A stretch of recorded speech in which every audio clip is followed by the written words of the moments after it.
Bonjour, donc gloire à Dieu pour ce temps qu'il nous est donné pour partager une pensée biblique.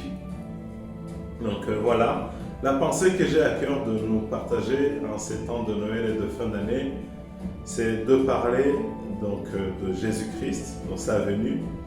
Donc le verset qui m'interpelle ce matin se trouve dans Luc au chapitre 2, verset 34. Dans ce chapitre, Luc 2, 34, il est écrit « Voici cet enfant, donc parlant de Jésus, est destiné à amener la chute et le relèvement de plusieurs en Israël et à devenir un signe qui provoquera la contradiction. » Et en fin du verset, afin que les pensées de beaucoup de cœurs soient dévoilées.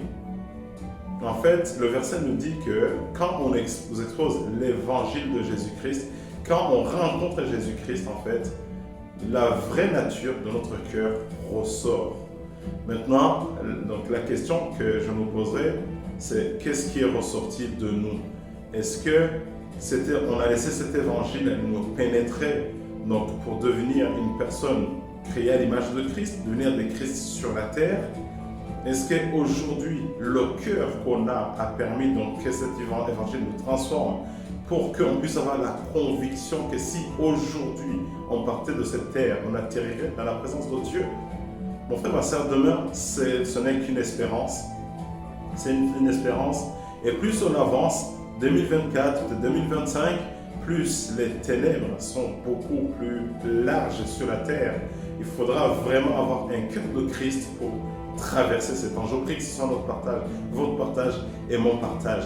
Donc si le Saint-Esprit, parce que Jean 16, 8 dit que c'est le Saint-Esprit qui convainc du péché, de la justice et du jugement, si le Saint-Esprit vous convainc que vous êtes sous le jugement, il y a quelque chose que vous pouvez faire.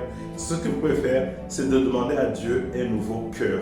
Un cœur bon et honnête, un cœur qui accepte l'évangile et qui met l'évangile en pratique, parce qu'il n'y a que ça, il n'y a de salut en aucun autre, ce n'est en Jésus-Christ.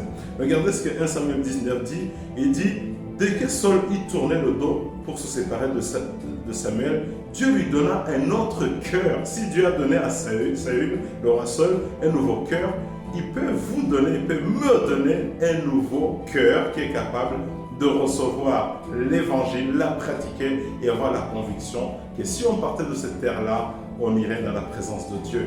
Que le Seigneur vous explique. Très bonne journée et bonne fête de fin d'année.